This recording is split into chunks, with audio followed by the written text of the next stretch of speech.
Warning, what you are about to watch may or may not contain graphic content. Any information presented in this documentary is for conspiracy entertainment purposes only and has neither been confirmed or denied. The views and opinions expressed in this documentary does not necessarily reflect the views and opinions of YouTube or any of its employees. Viewer discretion is advised. Strength and honor. Strength and honor. Strength and honor. At my signal, unleash hell.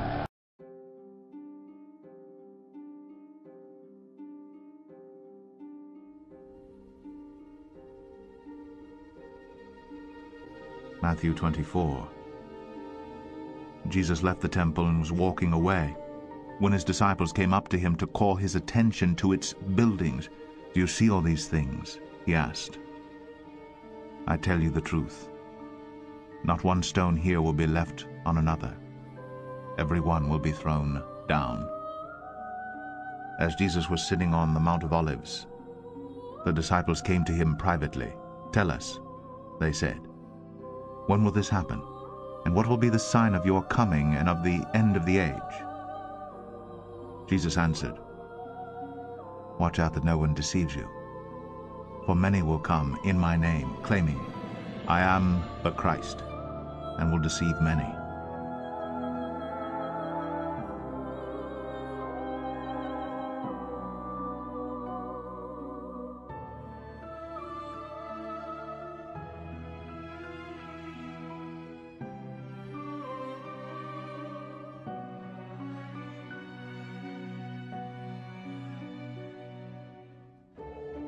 When God revealed his name to Moses, he revealed himself as YHWH, all caps, or Yahweh, which is best translated as "I am that I am." Here's the exact verse from Exodus 3:14. "And God said to Moses, 'I am that I am.' And he said, 'Thus you shall say to the children of Israel, I am has sent me to you.'" So right there, everything began to make sense, and that's what I want to go over. So thanks to Nicholson for that. Without him, I would still be trying to figure this stuff out. Anyway, now "I am" means God. There's no ifs, ands, or buts about it. "You will hear of wars and rumors of wars, but see to it that you are not alarmed. Such things must happen, but the end is still to come. Nation will rise against nation, and kingdom against kingdom." To the members of the Security Council, I must say, enough is enough. We have taken an incremental approach, and despite the best of intentions, it has not worked. Members of this council will no doubt urge negotiations and a return to talks.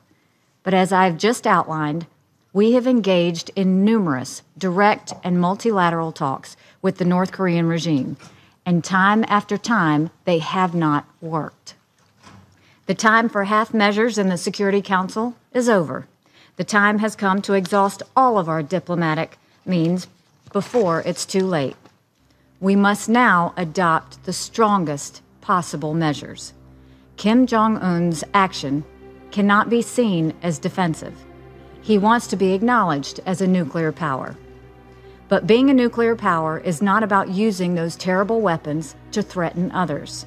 Nuclear powers understand their responsibilities.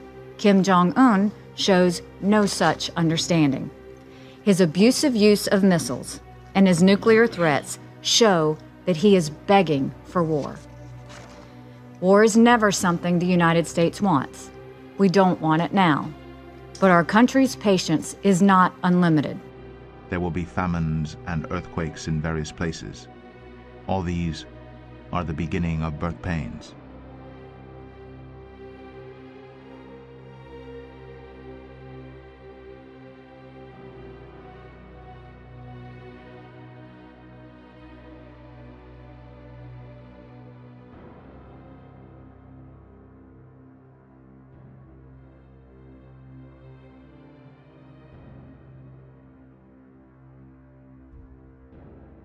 People there, and I see you're standing with some folks there right now, including a little girl who I guess has to deal with all of this as well. What can you tell us? Let me introduce you to Danielle here. Danielle, you just arrived. Share with us how you were rescued. Some guys had called our phone and asked us where we were. We was waiting for the police for like 36 hours and they never came. And we was waiting at the home. We did the white flags and everything and nobody came. But then somebody had called the phone after we decided to leave the house, and we had walked to the gas station with the kids, and then they had called and came and picked us up. But we had been there like 5 days with no food and no lights, and nobody came, like nobody came. Now you're with your children. We've heard of stories of mothers trying to save their children from the rushing waters. Can you tell us how that was? We walked through 4 feet of water to go get them food on the first day. Yeah, that's a lot of shit. But y'all sitting here, y'all trying to interview people during their worst times. Like, that's not the smartest thing to do. Like, people are really breaking down, and y'all sitting here with cameras and microphones trying to ask us what the fuck is wrong with us. I'm so and sorry. you really trying to understand with the microphone still in my face, with me shivering cold, with my kids wet, and you still putting a microphone in my face. Sorry. Rosa Flores, it sounds like you've got a very upset family there. We're going to take a break from that, and we'll get back to you later on. Rosa Flores.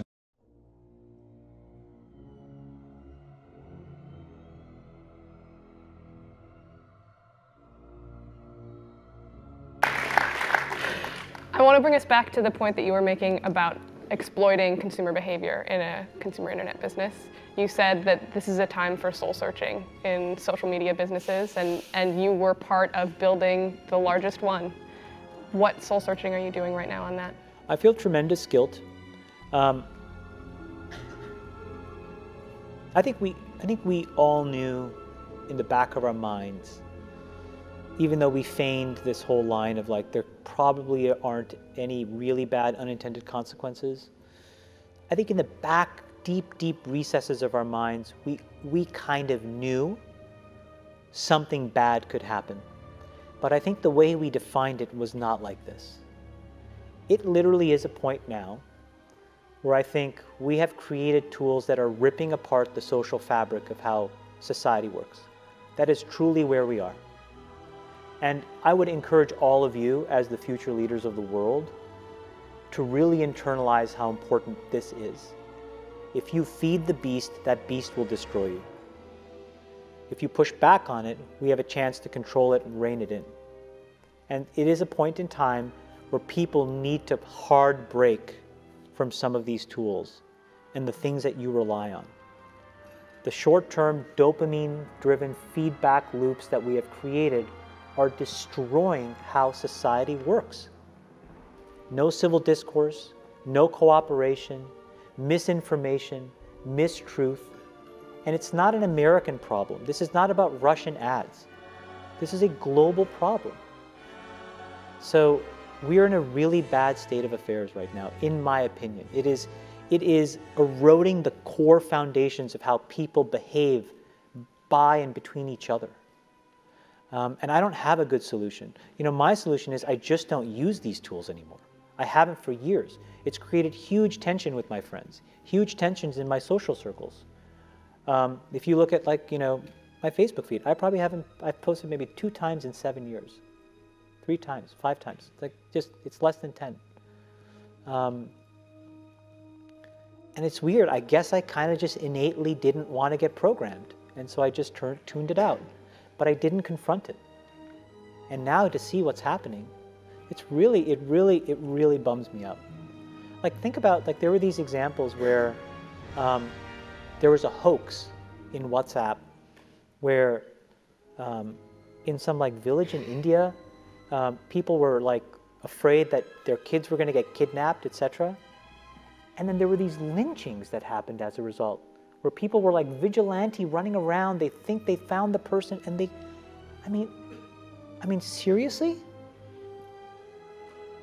Like, that's what we're dealing with. You know, imagine like when you take that to the extreme, where, you know, bad actors can now manipulate large swaths of people to do anything you want. It's a really, really bad state of affairs. And we compound the problem, right? We curate our lives around this perceived sense of perfection because we get rewarded in these short-term signals, hearts, likes, thumbs up, and we conflate that with value and we conflate it with truth. And instead what it really is fake brittle popularity. that's short-term, and that leaves you even more, and admit it, vacant and empty before you did it. Because then it forces you into this vicious cycle where you're like, what's the next thing I need to do now? Because I need it back. Think about that compounded by 2 billion people. And then think about how people react then to the perceptions of others. It's really bad. It's really, really bad. It sounds like you're taking deep personal responsibility also in being a part of it. I kind of, look, I did a great job there, and I think that business overwhelmingly does positive good in the world. Where I have decided to spend my time is to take the capital that they rewarded me with and now focus on the structural changes that I can control. I can't control that. I can control my decisions, which is I don't use this shit. I can control my kids' decisions, which is they're not allowed to use this shit. And then I can go focus on diabetes and education and climate change. And that's what I can do. But everybody else has to soul search a little bit more about what you're willing to do, because your behaviors, you don't realize it, but you are being programmed. It was unintentional, but now you got to decide how much you're willing to give up, how much of your intellectual independence. And don't think, oh yeah, not me, I'm fucking genius, I'm at Stanford. You're probably the most likely to fucking fall for it. Because you were fucking checkboxing your whole goddamn life. No offense, guys. None taken.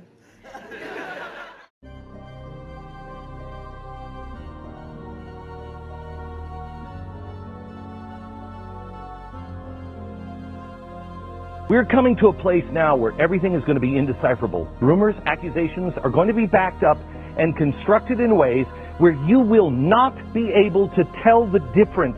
Your eyes and your ears are no longer going to help you. Let me show you this.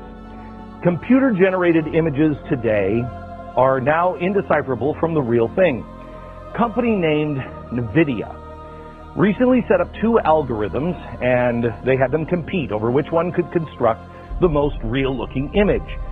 The company thought, we're going to be able to tell them apart, but the algorithms, machine AI, machine learning, learns so quickly and efficiently that in the end, no one could tell the difference between the fake image and the real thing. For instance, which ones of these are real accusers and which ones are not? She is real. She is the real accuser, and he's a real accuser. He's not. None of these are. And when I say real accuser, I mean these people don't exist. A lab, a computer generated that face that fast. They're not real. Try this. Researchers in artificial intelligence lab in California, they developed an algorithm capable of manipulating images into pretty much anything that they want. I'm going to show you the algorithm. First, here's a horse. It's running, it's changing into a zebra. See, now this is old, and you can see it's not quite perfect. Do you know how hard that is to change a horse into a zebra? Now you're watching that. Think about this as this technology gets better. You have a video of somebody walking into a brothel. They want them to make it look like you. Not going to be hard. Another algorithm. This algorithm is really frightening. This algorithm is changing the scenery on a road. Now this road never, well, I won't tell you. Which one's real? Which one's real?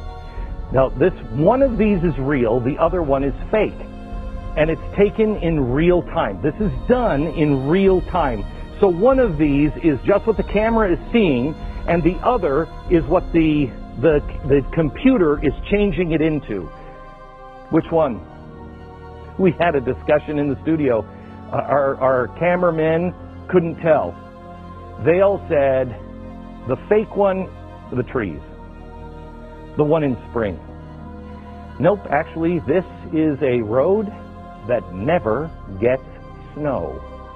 That is the fake one. In real time. Now imagine that, placing your vehicle at a scene of a crime. They could change absolutely anything. What's real and what's not real is about to become very blurry. because nothing is as it seems. Okay, now we can trick your eyes, so you can't really depend on the things that, no, I saw it. He was in his studio. But also, now your ears.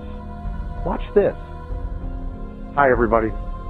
This night I am happy to share with you a small announcement about a cool startup called Lyrebird. They launched today their website where you can create a digital copy of your voice. They only need you to record 1 minute of audio. This is just the beginning, and they are working hard to improve their results. They want to use this technology to change the life of everyone that lost their voice to a disease by helping them recover this part of their identities. Let's help them achieve this goal. You can help them testing their software and sharing this video with your friends. Now, Obama obviously was not speaking there. The company named Lyrebird recently released a website that lets now you create a digital copy of you. What they've done is they've just taken the voice pattern and digitized it, and obviously it's very rough. You can say whatever you want if you have control of somebody else's voice. Today, I tried it myself. It's still in beta. The AI powering it is growing smarter and smarter. Like the president, or not the president, said, this is for people for a good cause. People have lost their voice for a disease. But imagine how far you could go in just a couple of years if you can replicate someone saying anything that you want. Imagine what your enemies could do. Hello, my name is Glenn Beck. I just wanted to say that Woodrow Wilson is the best president in the history of the United States. Also, George Soros is a really cool guy. And this is totally for sure Glenn Beck. That was Hello, me. my name is Glenn Beck. That was me reading I just wanted to say that Woodrow to the Wilson... computer, to the AI, for about 4 minutes today. Imagine what it'll be like after you spend an hour, or they can take an hour worth of your voice. There's something else. The new iPhone 10. The new iPhone 10, if you just put one of these little, I can be a little kitty cat. Hello, I'm a little kitty cat. And oh, this is so fun.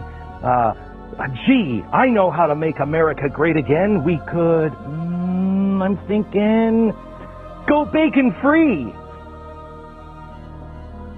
That's real time. I think it's, 300,000 points on my head, or 30,000 points, mapping my face to make the little pig thing work. Imagine what Vladimir Putin could do if he had a picture of Trump or anybody else that anyone wanted to be destroyed. You're not going to be able to know what's true anymore, because very soon you won't be able to trust your eyes or your ears. When that point comes, everybody's going to be guilty of something. In 2017, we were here, and we're saying the mere accusation is enough to destroy someone's life. Well, we're quickly heading to this door, the door of technology, and through that door, everything changes completely.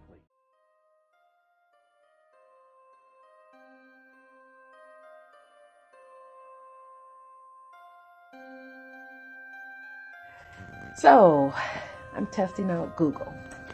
Hey Google, who is Allah? According to Wikipedia, in Islamic theology, God is the all-powerful and all-knowing creator, sustainer, ordainer, and judge of everything in existence. Hey Google, who is Buddha? According to Wikipedia, Gautama Buddha, also known as Siddhartha Gautama, Shakyamuni Buddha, or simply the Buddha, after the title of Buddha, was an ascetic and sage, on whose teachings Buddhism was founded. Okay. Hey Google, who is Jesus Christ? Sorry, I don't know how to help with that yet. Okay. Hey Google, who is Jesus? Sorry, I'm not sure how to help. Alrighty, well, let's try this. Hey Google, who is New Age? According to Wikipedia, New Age is a term applied to a range of spiritual or religious beliefs and practices that developed in Western nations during the 1970s. Okay, let's try it. Alright, what about this one? Hey Google, who is Brahman. On the website bbc.co.uk, they say, Hindus believe that there is one true God, the Supreme Spirit, called Brahman. Brahman has many forms, pervades the whole universe, and is symbolized by the sacred syllable Om. Most Hindus believe that Brahman is present in every person as the eternal spirit or soul, called the Atman. Let me try this again. Hey Google, who is Jesus Christ? My apologies. I don't understand. Hey Google, who is Jesus? Sorry, I don't know how to help with that yet. You probably need to call the programmers. Okay, that was interesting. What are your thoughts?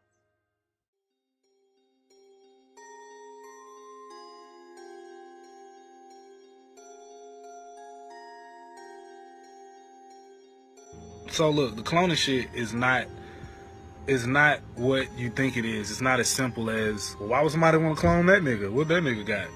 If you understand how the physical world is a reflection of the spiritual world, and you start fucking with the DNA and shit, you understand that you're tapping into some other shit. You're like ripping a portal open on some shit. The movie Boys of Brazil, even the movie Congress, she agrees to give them her image. They like scan her or some shit, and then she goes into this digital world. So everything is connected, and they need the influential people to maintain the mind control and how they program your subconscious mind to respond to things. And they need these influential leaders to trigger your mind control, to trigger your trauma, basically trigger your trance. It's kind of a complex thing to grasp, because the 1% that use this occultic knowledge to control the masses, they teach you a certain way to think. You know, you think you're on a sphere moving millions of miles through space. Why is it that all alien stories and abduction stories have to do with grays? You know, if you think with aliens, like, wouldn't it be like some other type of shit? Wouldn't it be like just all different kinds of shit? But it's always grays. It's always them. Since Kemet in Egypt and the Atlanteans were fucking around with genomics, basically tampering with the DNA pool, tampering with the gene pool, created a mutation which then moved into the ground, and they can't survive on the surface. And so in order to get the control, they clone the leaders, and then they basically replace the leaders. And that's why in The Simpsons you always see them rip off the skin and they're like aliens underneath. It's not even on no racism shit, but it's literally understanding the genome and how the aboriginal man carries melanin. And I know most of y'all probably just like, oh man, shit, melanin, man, just shit to keep you protected from the sun. Like, nah, bro, it's deeper than just skin color. Shit ain't got nothing to do with skin color. You need to learn the metaphysical properties and the quantum properties of melanin and what it actually does. Like, speaking from a scientific standpoint, this is no conspiracy. This is, you know, there's a whole science behind this shit. You know, they teach us this basic earth science, but you got to understand the metaphysics of the Kundalini energy and the pineal gland and, you know, your spinal fluid.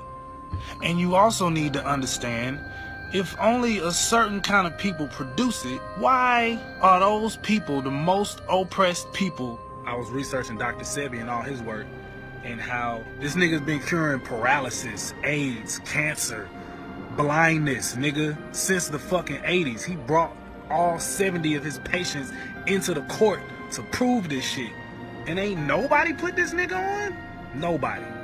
And also what niggas don't know is that Left Eye was going to see Dr. Sebi in Honduras, where his facilities were.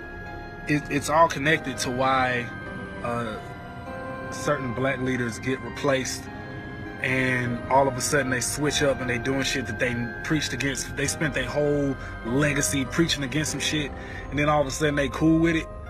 That's why you don't never see these niggas. There's certain niggas you just never see in public.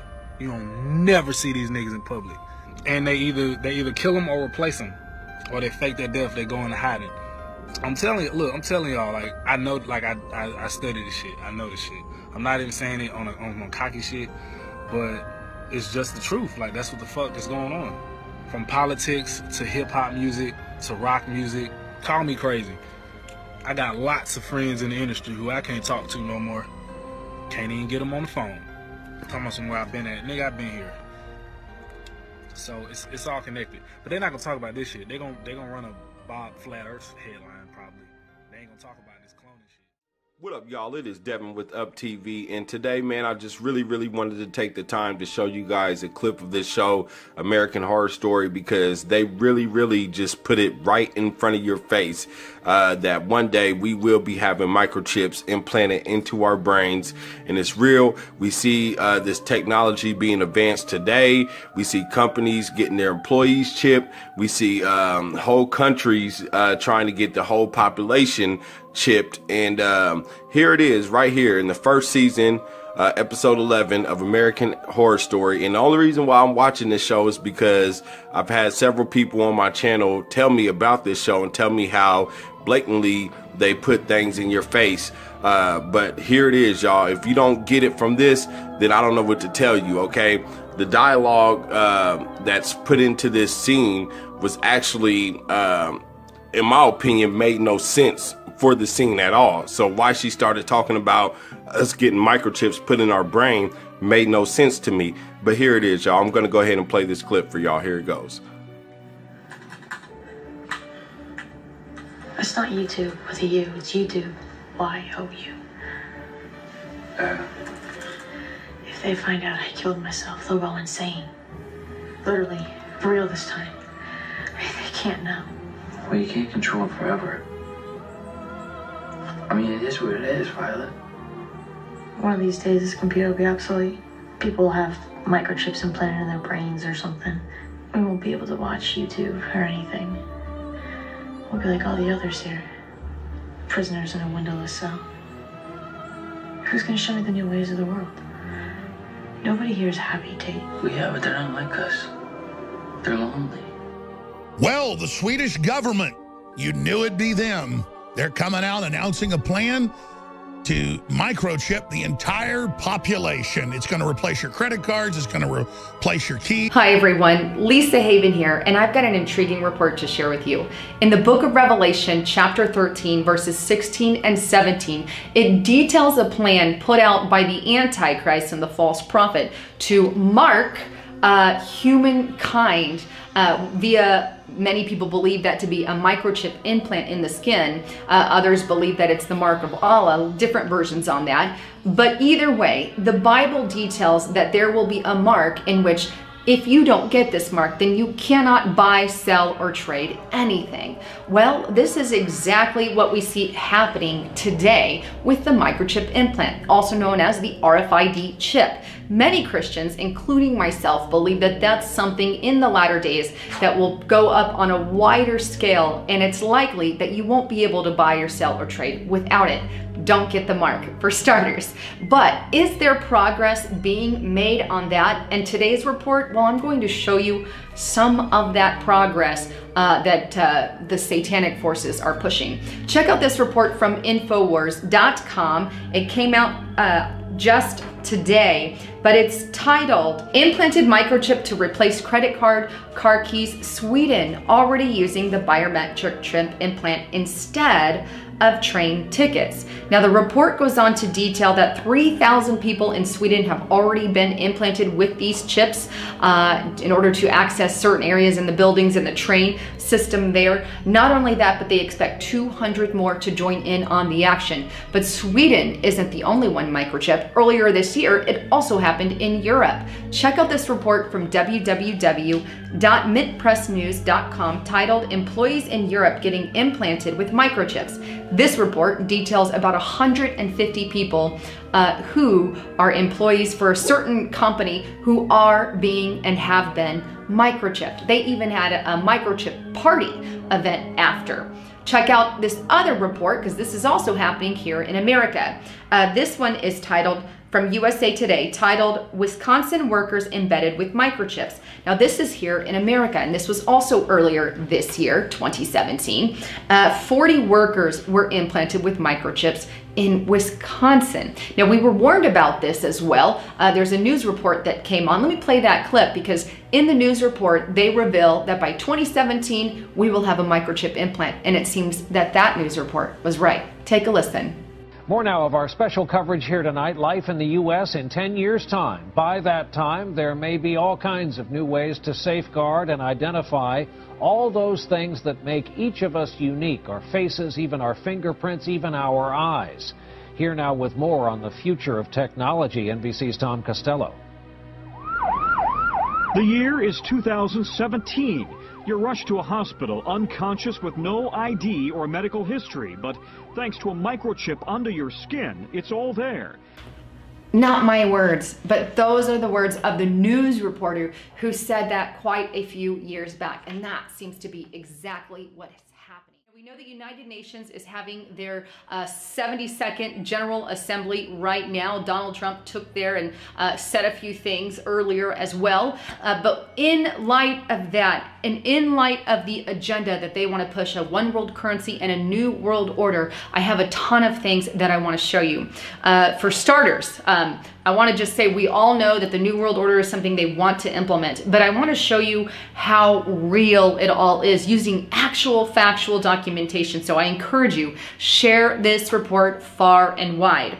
All right, so with that, let me take you back first to 1988, The Economist magazine, or it's The Economist cover of their magazine. I'm gonna go back and then I'm gonna go forward, but I'm gonna toss that up on the screen. And as you can see here, it says, "Get ready for a world currency." Now this magazine, even though it's back from 1988, it predicts that by the year 2018, that's next year for us, that we're gonna have this world currency, this new world order. But you can see the rise of the Phoenix magazine predicts the collapse and the new world order currency by 2018. Now fast forward now to the 2017 Economist magazine cover. These are all pieces of the pie, and the reason that I want to share these is because The Economist is what I think is more of an Illuminati style, or the globalist organization. That's where their bent is. So I pay attention to certain things so we can follow the trail of what these people are doing. So here's the one from 2017, the New Economist cover there, but it says the world in 2017, and you can see it has tarot cards on the front, which is completely satanic in and of itself, but it has everything from the Donald Trump card of judgment, the tower split in two. A lot of people note the communism flag on one side and the Christian flag on the other. That could be a battle between the two. Death, obviously that could mean a number of things, from war to nuclear war to tensions with North Korea, lots of things on the table. We have the world, I believe that could represent some form of the new world order. The Hermit, many believe that's marching towards the globalist goal. The Magician can stand for dominance. The Wheel of Fortune, illusion of choice, of pictures there. You can see the three different people, character on the wheel, illusion of a choice that you actually have when you don't. That would be those pulling the strings.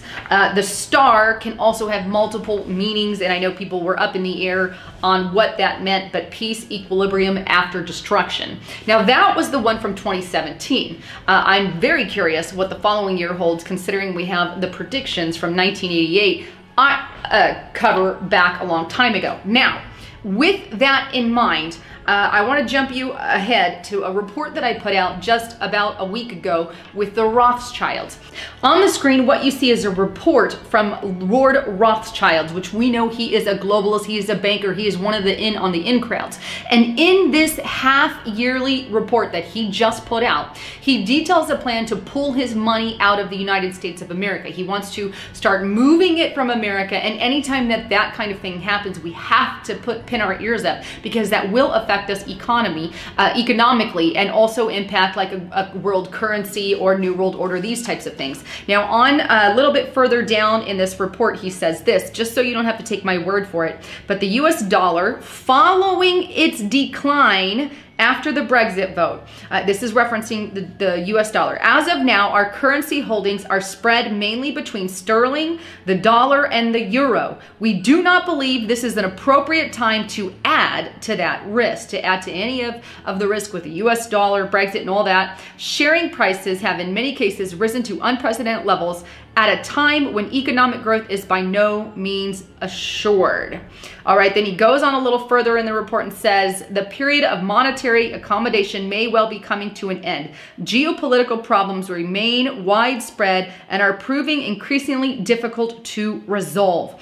But this report basically details he's taking money out of the US of A and causing a little more stress in our economy, if you will. But he can take it and go as far as I'm concerned, because I don't like anything to deal with him. Now, knowing those three things, let's move on a little further. Now, here's a report by mainstream media site CNBC.com, and this was put out in May 2017, and it's titled, $25 oil is coming and a new world order along with it, the think tank says. So this report goes on to detail that the world as we know it will no longer be. The balance of power on a global scale will shift, all within the next decade. Now, this report further details how driverless cars and electrical cars will cause the oil prices to skyrocket because people are switching to electrical things, and then the money that the oil people were making is not as big. I'm summarizing the article in a nutshell. And so therefore, as a result, it can lead to a shift to a new world order, something they've wanted all along. They call it an international order, a human order. A lot of the times they don't even use the word new world order, but as you can see from the Economist magazine back from 1988, as you can see from the 2017 one, as you can see the Rothschild pulling out his bank money, that right now they're pushing hardcore the new world order and wanting that global governance. But Donald Trump is really in their way. They're not liking him, and I have that report on that too. Eric, can you be specific about when you met Rockefeller, how it happened in these discussions? I met Rockefeller through a female attorney I knew who called me up one day and said, one of the Rockefellers would like to meet you. I had made a video called Mad as Hell, and he'd seen the video and wanted to meet me and knew I was running for governor of Nevada. So sure, I'd love to meet him. And I met him and I liked him, and he was a very, very smart man, and we used to talk and share ideas and thoughts, and he's the one who told me 11 months before 9/11 ever happened that there was going to be an event. Never told me what the event was going to be, but there was going to be an event, and out of that event we were going to invade Afghanistan to run pipelines from the Caspian Sea.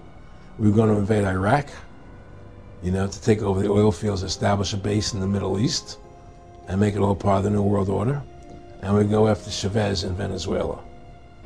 And sure enough, later 9/11 happened, and I remember he was telling me how how you're gonna see soldiers looking in caves for people in Afghanistan and Pakistan and all these places, and there's gonna be this war on terror, of which there's no real enemy. And the whole thing is a giant hoax, you know, but it's a way for the government to take over the American people. He told you it was going to be a hoax. Oh, yeah. Oh, yeah. There's no question. He says, there's going to be war on terror, and he's just laughing. There's no... Who are we fighting? I mean, why do you think 9/11 happened, and then nothing's happened since then? Do you think that our security is so great here that these people who pulled off 9/11, who were able to, can't knock down another plane? Come on, it's ridiculous. 9/11 was done by people in our own government and our own banking system to perpetuate the fear of the American people into subordinating themselves to anything the government wants them to do. That's what it's about, and to create this war, this endless war on terror. And that's why and that was the first lie. And the next lie was going into Iraq, you know, to get Saddam Hussein out with his weapons of mass destruction. That was the next lie. Now, specifically, this was a little over 6 years ago?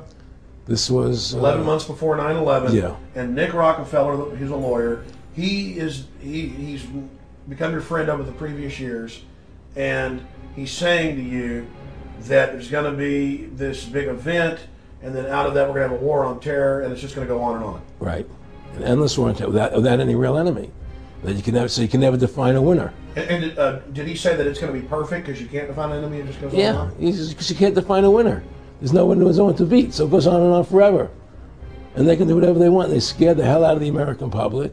Look, this whole war on terror is a fraud. It's a farce. It's very difficult to say it out loud because people are intimidated against saying it. Because if you say it, they want to make you into a nutcase. But the truth has to come out. That's why I'm doing this interview. The fact of the matter happens to be that the whole war on terror is a fraud. It's a farce. Yeah, there's a war going on in Iraq because we invaded Iraq. And people over there fighting, you know.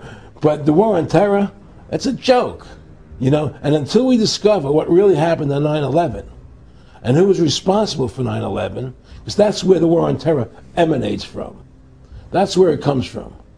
It was 9/11 that allowed this war on terror to begin. And until we get to the bottom root of 9/11, the truth of 9/11, we'll never know about the war on terror.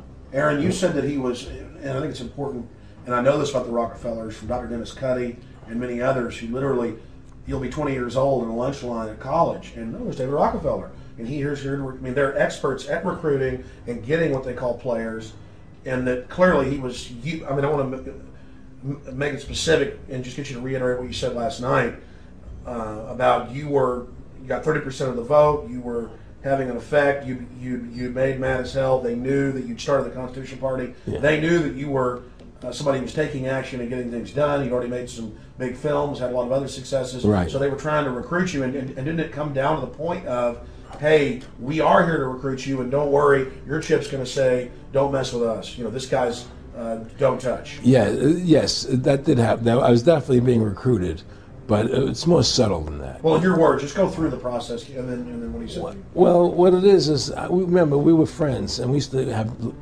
go to my house a lot, we'd have dinner, we'd talk, and he'd tell me about business investments I get involved in, you know, or they would help me with this business investment or that business investment.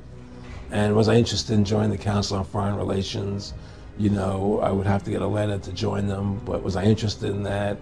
And, you know, just stuff, you know, leading you on.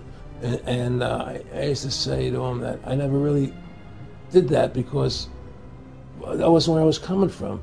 You know, as much as I like you, Nick, you know, your ways and my ways, we're on the opposite side of the fence. You know, I don't believe in enslaving people, you know, and he would come back with, oh, I do? Or? Well, it would be more like, you know... It's better for them. Well, it's more like, you know, how do I put it? It was like, what do you care about them? What do you care about those people? What difference does it make to you? Take care of your own life. Do the best you can for you and your family. What do the rest of the people mean to you? They don't mean anything to you. They're just serfs. They're just people.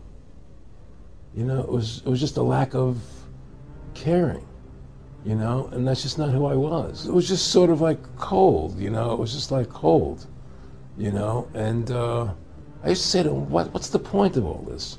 You have all the money in the world you need. You have all the power you need. What's the point? You know, what's the end goal? And he said the end goal is to get everybody chipped, to control the whole society.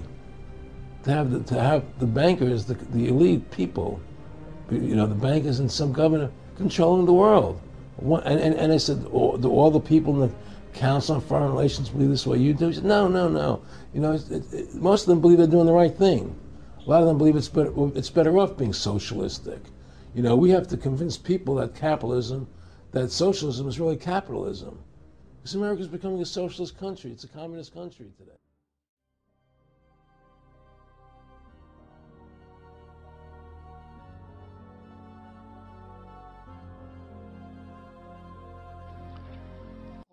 Minister of National Defense, I had sighting reports of UFOs. I was too busy to be concerned about them at the time because I was trying to unify the Army, Navy, and Air Force into a single Canadian Defense Force. And that itself was a kind of battle to the finish. So this was not high on my agenda.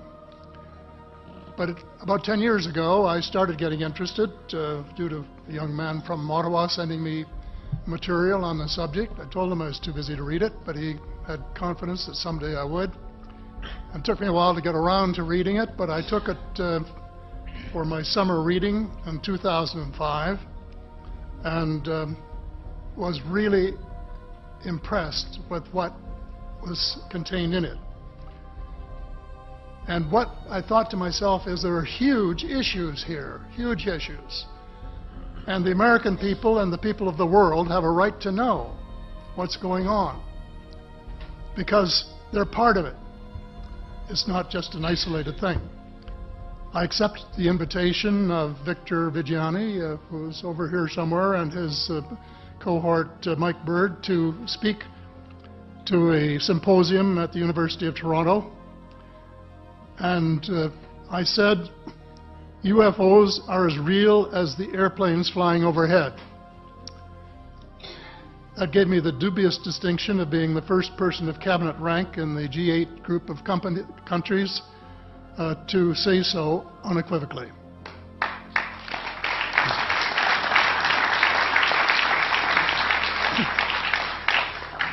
In the 1960s sometime, it was a flotilla of UFOs headed south that crossed into NATO territory in Europe, and the commander-in-chief of the Supreme Allied headquarters in Europe was naturally very shaken. Fortunately, or maybe divine providence, before the panic button was pushed, the flotilla turned around and headed back north. Obviously, they had thought maybe they were Russian, and they were very concerned about it. Anyway, the investigation was launched into this whole subject, and a document was prepared which concluded that at least 4 species had been visiting Earth for thousands of years. And this is my own view at this stage as well. So, except for that, there are just a couple of things that we've talked about that I'd like to refer to. And one was that we were referring to them as they until this morning when Linda Moulton Howe, I think she was the first one, actually named 3 different species. I don't think we can any more refer to them as they, because they're not an amorphous mass. They are different species and consequently may have different agendas. I don't think we can say that they all have the same agenda any more than we could say that the United States, China, and Russia had the same agenda. Our real interests may be very similar, but as of now, our perceived interests are still quite far apart. One more observation before I begin what I want to say, and that is that we spent quite a bit of time talking about the 66-year-old cadavers, and I was glad to have Linda this morning finally say that there are live ETs on Earth at this present time, and at least 2 of them probably working with the United States government.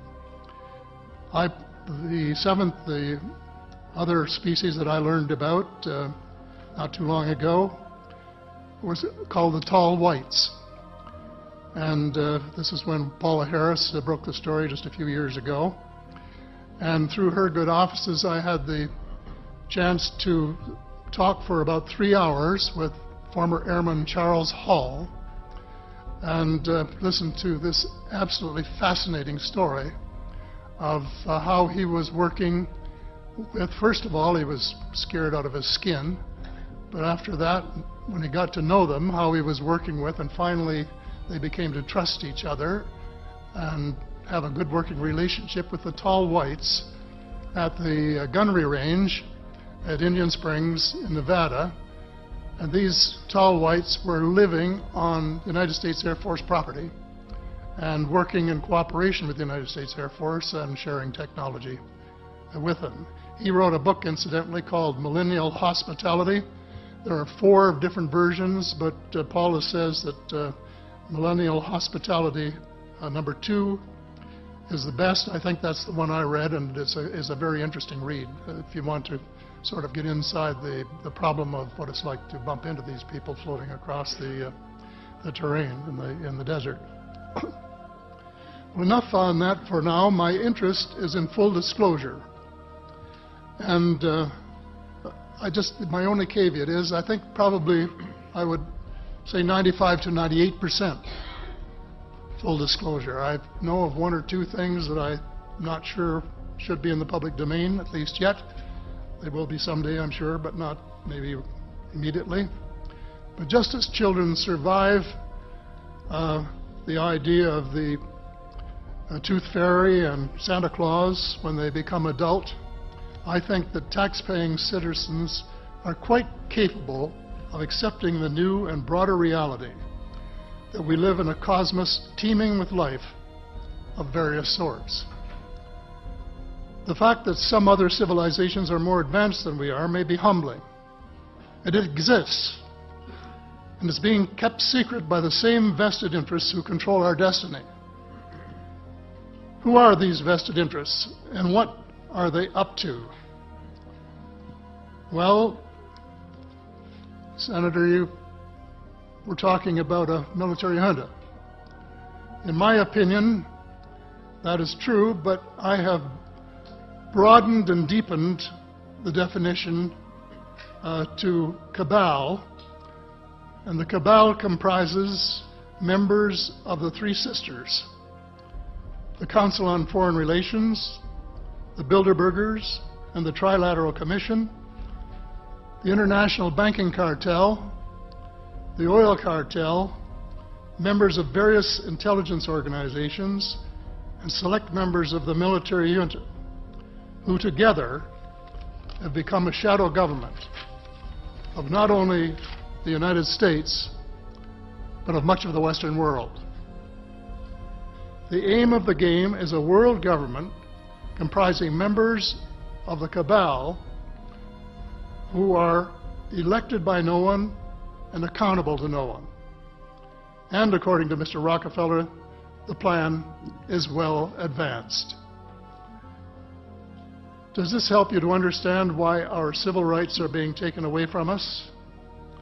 I say us, because Canada too is included in the grand plan.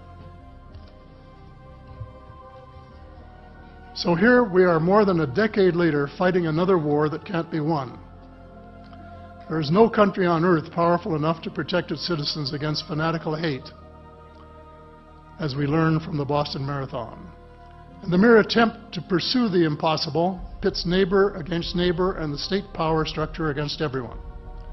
All of the freedoms won by the millions of men and women who fought and died in World War II are being flushed unceremoniously down the drain. The only hope of peace is a negotiated settlement. This will require a paradigm shift in American attitudes. It involves a de facto renunciation of the plan for a new American energy and the adoption of a pledge of cooperation with all humankind to build the kind of world which we are collectively capable of. Young people everywhere need to be challenged by a noble cause. They need to be involved in arresting global warming, creating a banking system that is just and sustainable, and lead the way in the transformation to the new reality that we have to live in harmony with our celestial neighbors, as well as seeking peace on earth. In a word, we have to become spiritual beings and practice the one tenet that the world's major religions have in common, and that is the Golden Rule. There are, of course, over 200 federal governments on the planet. If we understand this as an international phenomenon, how can we believe that all of these governments have agreed in some way to collude in terms of maintaining this conspiracy? Aren't there, humans have lots of different individual motivations. Wouldn't there be different reactions among the world's leaders, and wouldn't some of them want to favor disclosure? It is an outstanding question, and a difficult one, and one that we really have to be asking. I've been wondering about this myself. So the best way that I can deal with it is I look at a few things. One is look at the relationship, I try to, of the United States with its allied nations. The United States, of course, is without question the senior partner in nearly all of its relations with other nations. You look at Europe, which is nothing really more than a vassal of the United States at this point through NATO. You look at the Canadian government and military, ditto. You look at the U.S. relationship with all of its other, for perfect example, when you study the global military spending, all right now the United States spends about 40% of all military spending in the world. That's by far and away the greatest. Now there's China and Russia, which are 2 and 3 in the ranking, 8% and 3%. And then all of the other nations that follow are, in fact, U.S. vassal states, I would suggest to you. Even a nation like Brazil, which has been under essentially an undeclared U.S. attack in the last few months, the former Brazilian president, Dilma Rousseff, who we know through the Snowden revelations, her cell phone, her emails, all of the cell phone and emails of her ministers were all monitored by NSA. If Dilma Rousseff had wanted to say something like this, the heck with the United States secrecy, we have our own UFO cases, we're going to disclose them. I guarantee you, Dilma Rousseff would have to be very careful about her planning of such an event, because none of it would go without the so-called Five Eyes, that is NSA and NSA equivalents in other nations. They would know. The United States has, this is never discussed in international politics, but the United States dominates nearly all of the other nations, except China, except Russia, and a few other smaller nations like Iran and Syria and so forth, North Korea. But Russia and China are the big wild cards. That's a whole other conversation we'll need to have.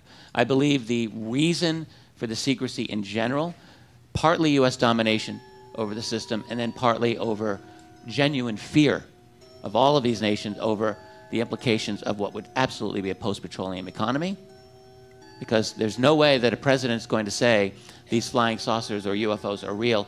It'll take all of 5 minutes before people start to realize they're using something other than petroleum to go from point A to point B. And implicit then is a post-petroleum global infrastructure. Okay, a quick comment. Mr. Hallier would like to weigh in on this. Yes, one additional person in Ottawa who would know is the Chief of Emergency Measures. And the reason I know is I interviewed the previous one who is now deceased.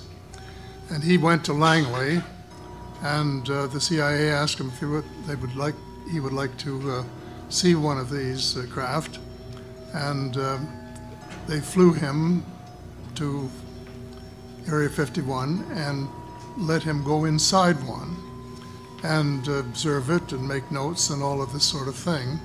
I guess presumably to be in better position to cope with it if one crashed here and he was involved in trying to do something positive about it. And but before he was allowed to go, he had to sign an oath of secrecy and not tell anybody. And during his life, he didn't tell anybody, including his wife. And an Air Force buddy phoned me, and he was dying still with Lou Gehrig's disease. And at that point, he thought he should tell somebody. And so I made an appointment with him, and then my friend phoned and said, you better get in touch with him right away because he's just about on the edge. I phoned him. He gave me a full report of what he saw and the whole idea of the inside of the craft and this sort of thing, and the fact that he had been briefed in many things, but now he felt he could tell somebody, and he thought that I would be a good one to tell.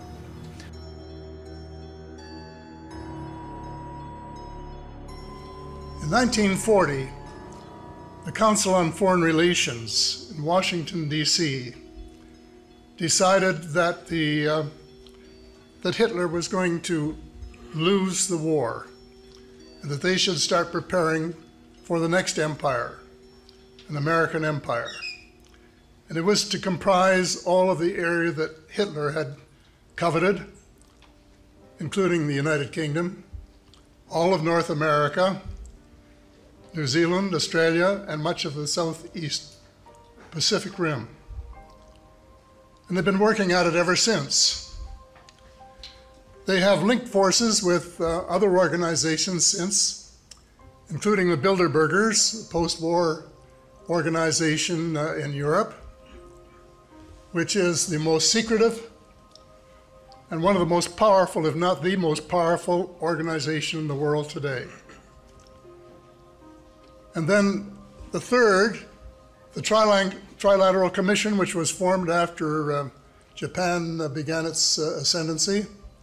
And these three have been working together, and I call them in my books the Three Sisters. They are the sort of the root of what I now call cabal, and other people call it the cabal as well. The cabal comprises the banking cartel,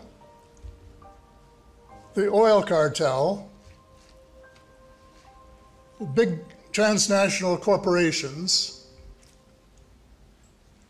the intelligence agencies, many of them, but including the CIA, the FBI, the NSA, and a couple of foreign ones, the MI6 from the UK and the Mossad from Israel, and a huge slice of the American military. And they are the cabal, and they have been running the United States for the last half century, to the point where presidents have been little more than talking heads, and the Congress hasn't had a clue as to what was going on.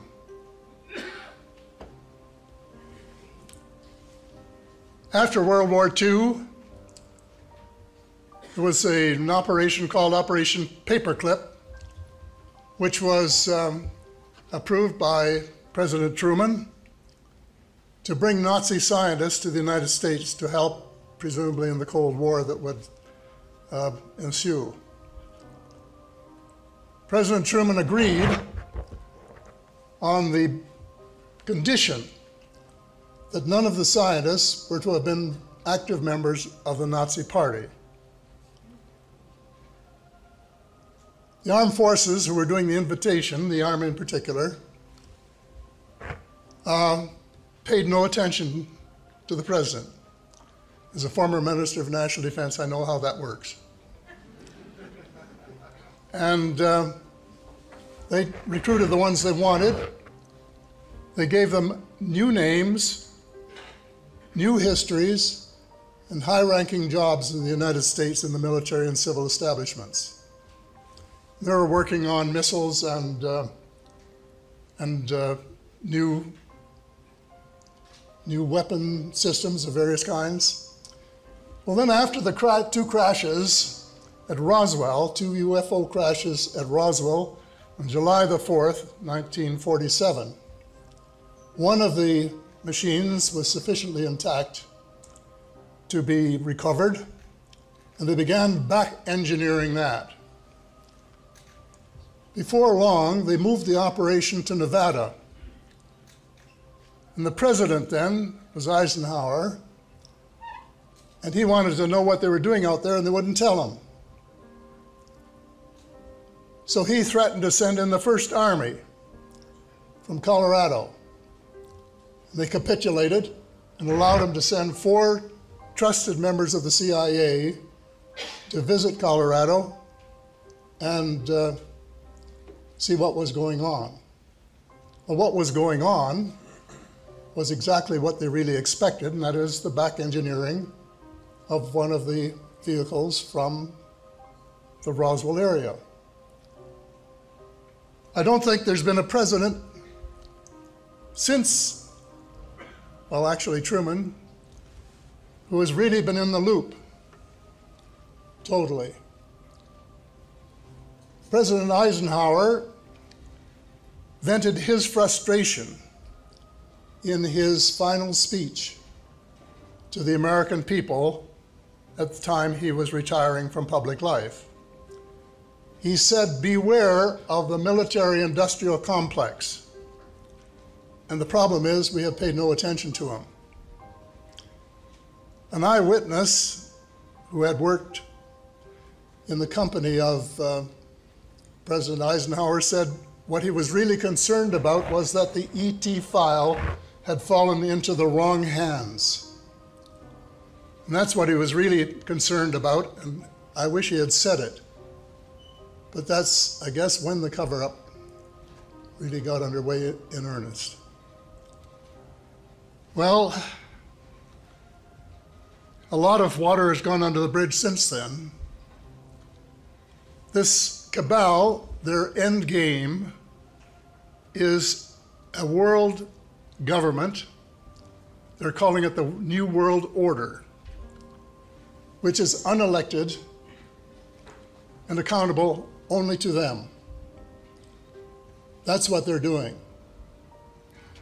And they're well on the road to do it. And you know, they were smart. They said, we won't do what Hitler did and try to take over all this world, these countries by military means. We will do it by using our brains and using the monetary system to crush the various countries to the point where the people will be glad to accept a military government. And we will use trade agreements, which are not really trade agreements, but which are in effect transfers of power from the people, the elected people, to the banking cartel and the transnational corporations. And they put a thing in the trade agreements which is called the dispute settlement mechanism. And it actually works this way, that if any government, like a provincial government in Canada or a state government in the United States, does something that affects the profits or potential profits of a foreign company, they can sue the government of Canada for lost profits or even lost potential profits, can you believe? They have more rights in Canada than Canadian citizens, and of course it works the same way with the United States. It's wrong in principle. Two final words. The reason they don't want us to know what they're doing is because of too many of us knew what they were doing. They might not be able to get away with it. And the reason that you don't read about it is that if you get a copy of Daniel Estulin most recent book, he was the writer of The True Story of the Bilderberger. There are several pages, chapter and verse, that show that every major news outlet in the English-speaking world is controlled by a Bilderberger.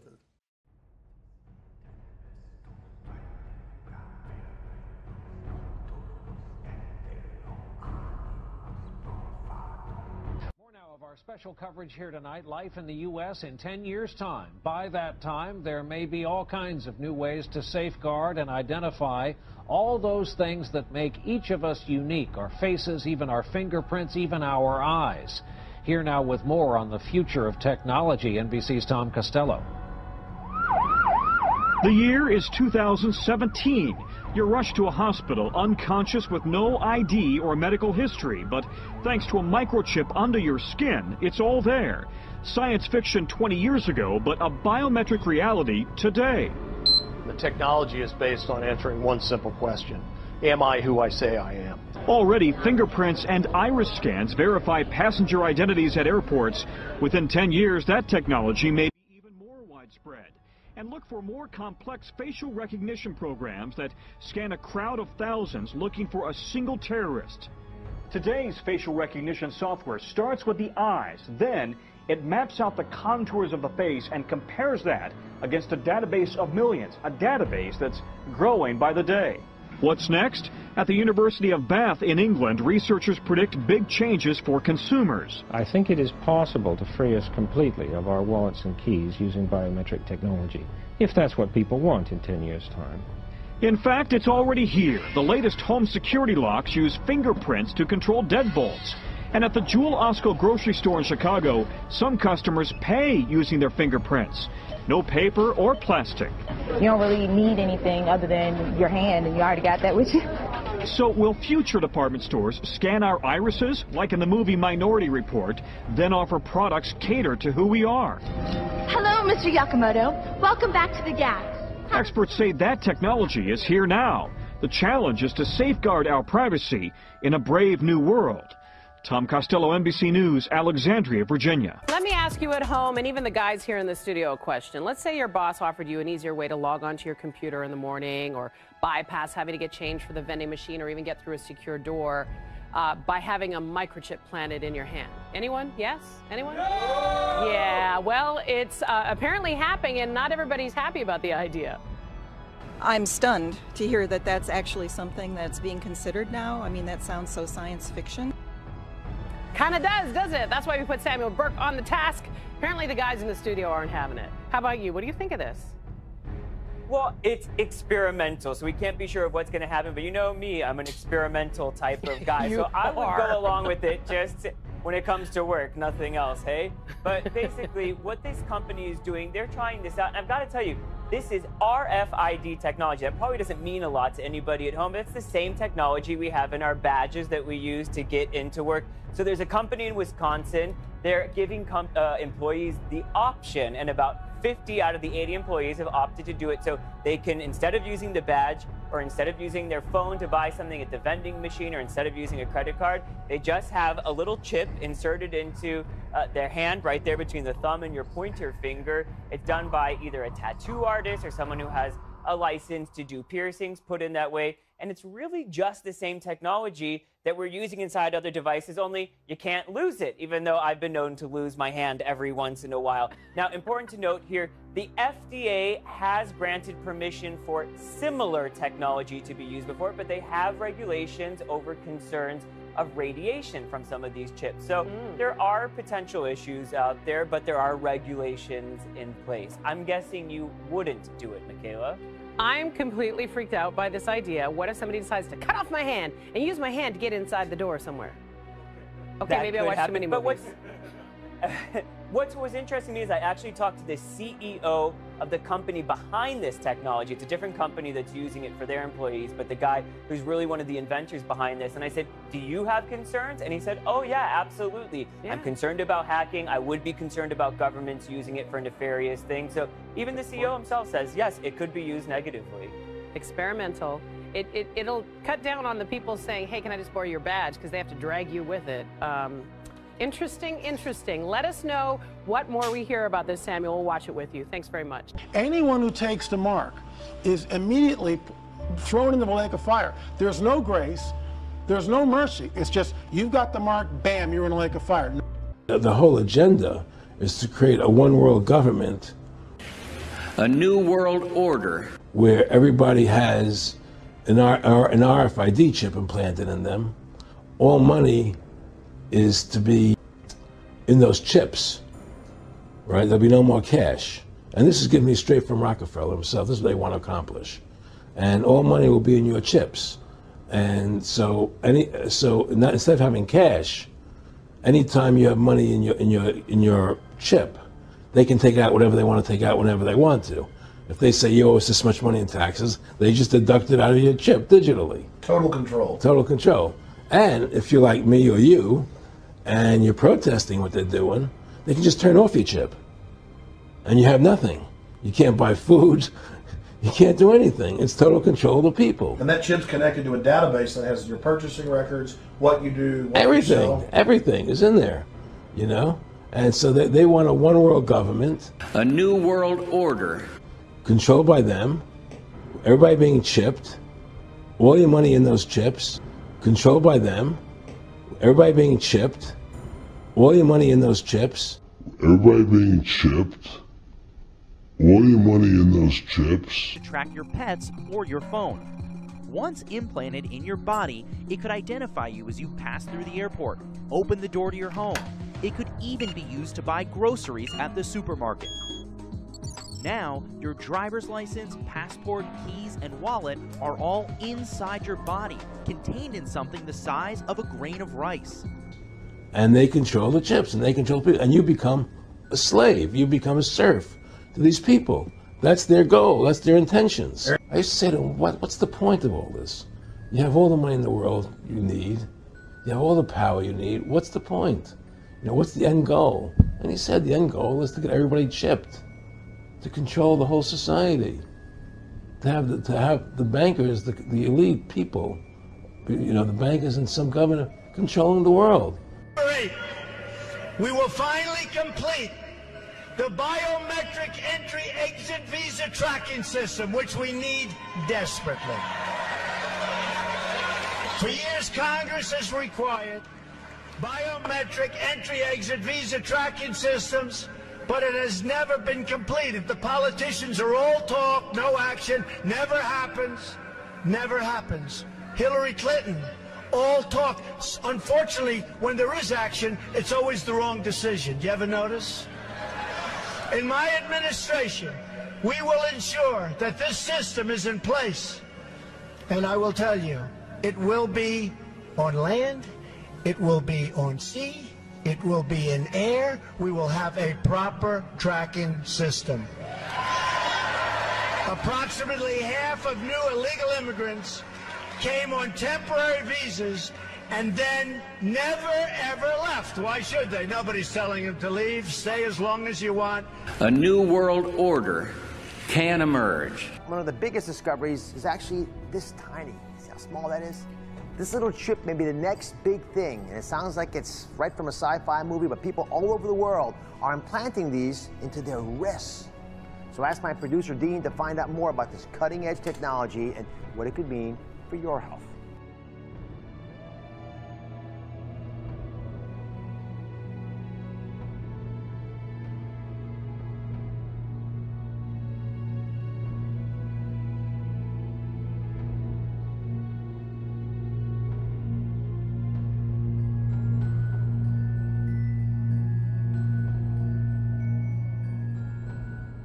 After the destruction of the Jewish temple in 70 AD, the Jews never rebuilt a third temple during all those years. But why? I'm joined by Robert Mandelbaum, who's an eschatologist and Bible researcher. Robert, why was this? Why have the Jews never rebuilt their temple? Well, thanks for having me, Chris. It's great to be here. After 70 AD, the Jews were scattered throughout all of the world, and there came a time when Jews were not even allowed to live or visit Jerusalem. They wanted, of course, to rebuild their temple, and thanks to the Temple Institute, which is just behind us, all the plans are already made. The sacrificial altar has been recently constructed. The priest robes have been made. Pretty much everything is ready to go. Robert, help us understand, why is it so important to the Jewish religion to rebuild their temple? What is the significance of the temple to them? Well, Chris, there's many important reasons, but the primary reason, the number one reason, is the Jewish people do not believe their Messiah will arrive until that temple is rebuilt.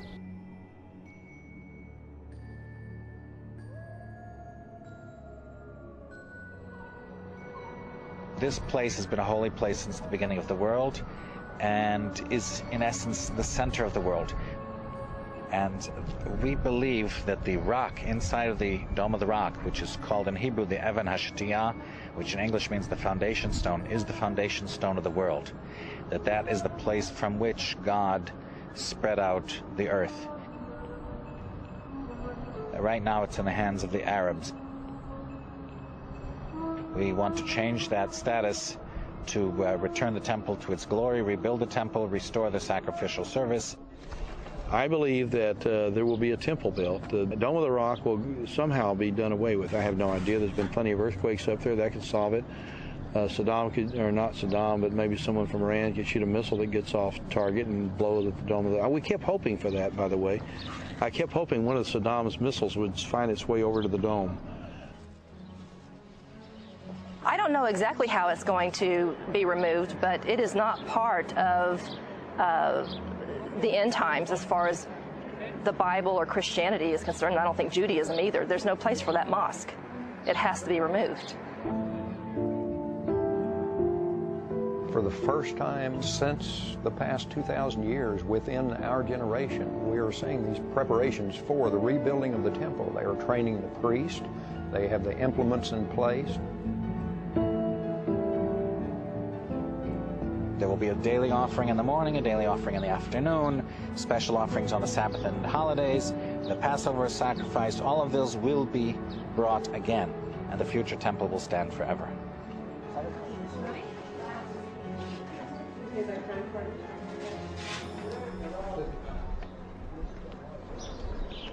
The problem that you have at the Temple Mount is that possession of the Mount becomes interpreted as possession of the truth.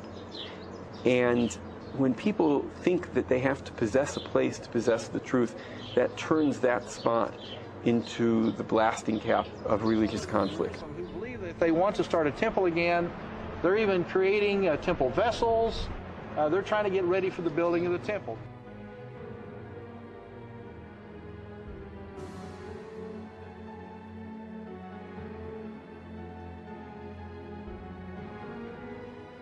It's called the Spear of Destiny, or the Spear of Longinus. The spear resides at the moment at a museum in Vienna. It is an artifact that has an air of mystery and intrigue about it, as even Adolf Hitler went to extraordinary lengths to obtain it. We know from many different sources that Hitler was, in fact, a trained occultist. He gave himself over, for lack of a better term, to the dark side, to the god of this world, Satan. His rise from a humble World War I corporal to the undisputed master or Führer of Germany was meteoric. I first became familiar with the Spear of Destiny, as it is commonly referred to, about 35 years ago. I was given a book by Trevor Ravenscroft. He claimed to have garnered intimate knowledge about the Spear of Destiny and Hitler's obsession with it. The problem I still have with Ravenscroft's book is this: there is just no way to verify much of what he tells us in that tome. According to Ravenscroft, Hitler believed that the spear was the spear held by the Roman centurion Longinus, which pierced Jesus' side while he was still on the cross. Hitler and other occultists believed whoever wielded this spear or had possession of it would rule the earth. But why would they believe this? We know from the biblical account, specifically from the Gospel of John in chapter 19, that a Roman centurion did thrust a spear into the side of our Savior. Let's take a moment and take a look at that passage. Now it was the day of preparation, and the next day was to be a special Sabbath, because the Jewish leaders did not want the bodies left on the crosses during the Sabbath. They asked Pilate to have the legs broken and then the bodies taken down. The soldiers therefore came and broke the legs of the first man who had been crucified with Jesus, and then those of the other. But when they came to Jesus and found that he was already dead, they did not break his legs. Instead, one of the soldiers pierced Jesus' side with a spear, bringing a sudden flow of blood and water. The man who saw it has given testimony, and his testimony is true. He knows that he tells the truth, and he testifies so that you also may believe. These things happen so that the scripture would be fulfilled. Not one of his bones will be broken. And as another scripture says, they will look on the one they have pierced. The reason I bring all this up is that the occult world is all too real. There are men and women who have given their lives to the god of this world. They want power and prestige, and they get it from Satan, who is the god of this world. Remember, Jesus was offered the kingdoms of this world when he was tempted by Satan himself.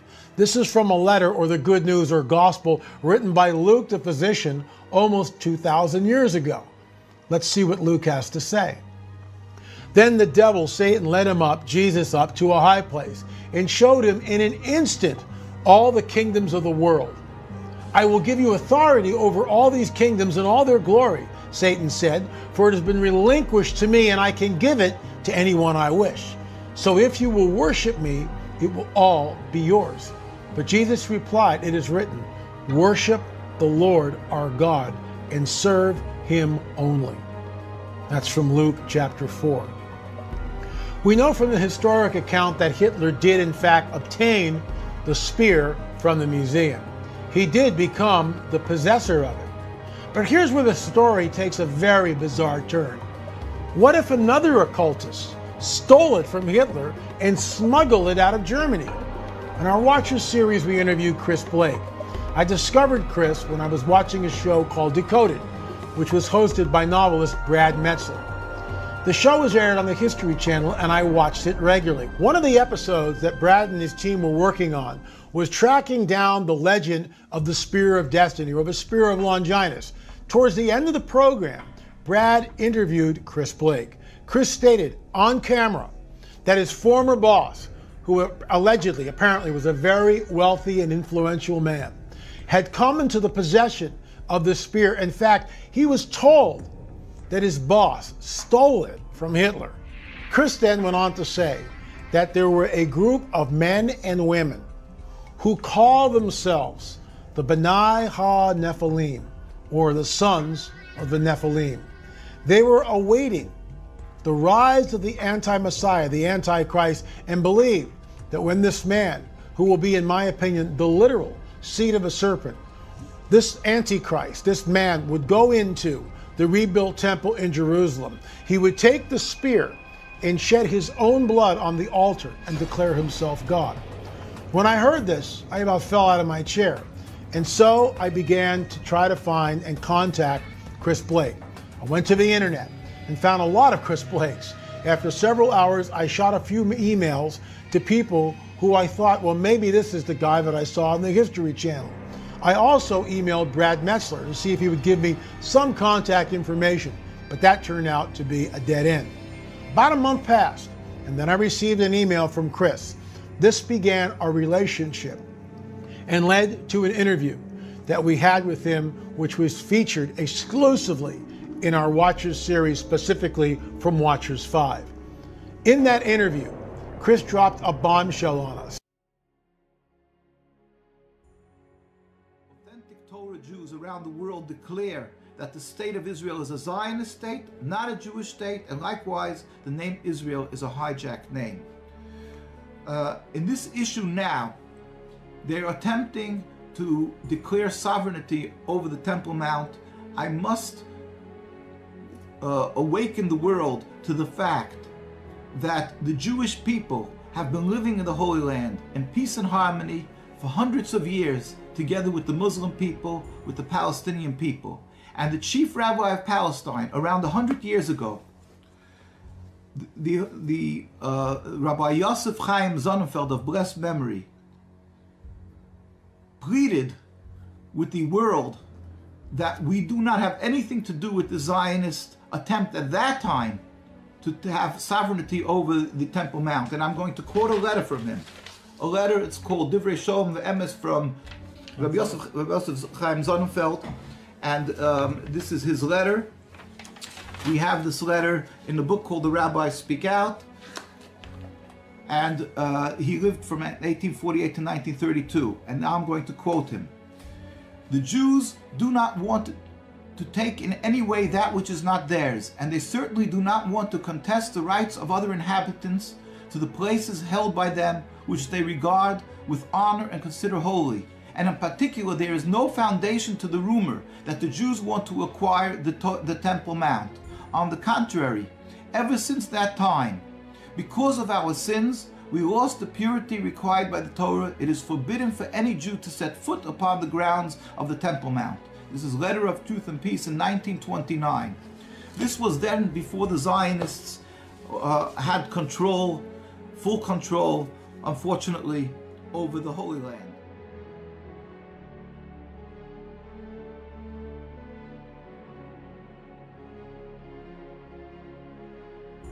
The Jewish prophet Daniel in Daniel chapter 9 prophesied that there would be a world leader that would arise and would confirm some type of a covenant that would bring some measure of tranquility to the Middle East. Even now, as wars are raging in Yemen, Libya, Syria, Iraq, Saudi Arabia is involved, this would bring about some measure of peace to this situation. And it would then also allow the Jews to rebuild their temple and begin their animal sacrifice once again. Now, I want to underline that the rebuilding of the Jewish temple is a very important milestone in the sequence of end-time events. And there can be many interpretations of Bible prophecy, who the Antichrist is, when he's going to come, even whether we're living in the end times at all.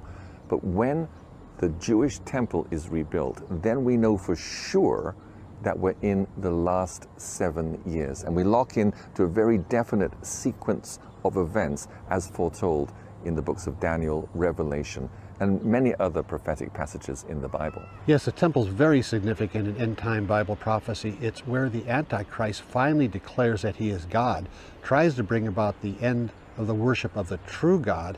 It's also where he places what is known as the abomination of desolation, spoken of by Daniel the prophet and quoted by Jesus in Matthew 24. This abomination of desolation, or the image of the beast, as John calls him in the book of Revelation, do we know what it is, or what it's likely to be?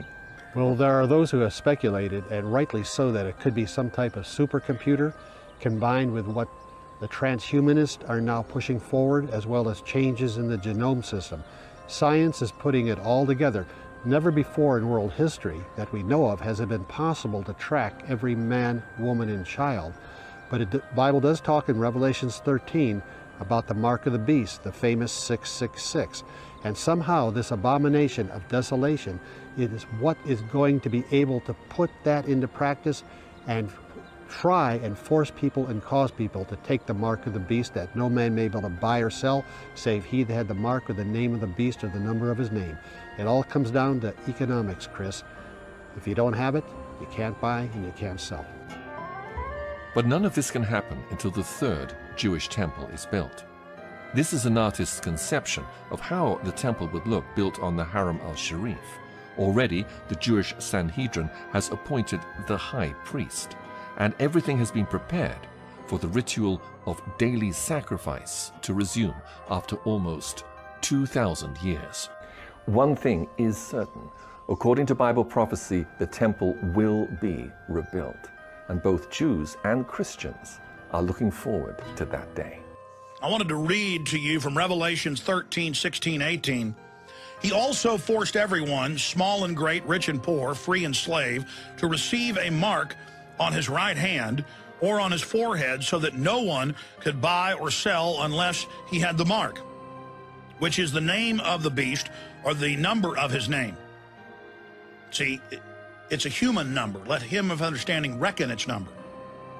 It's a biometric scan of your face, of your hand. It creates a number from your body.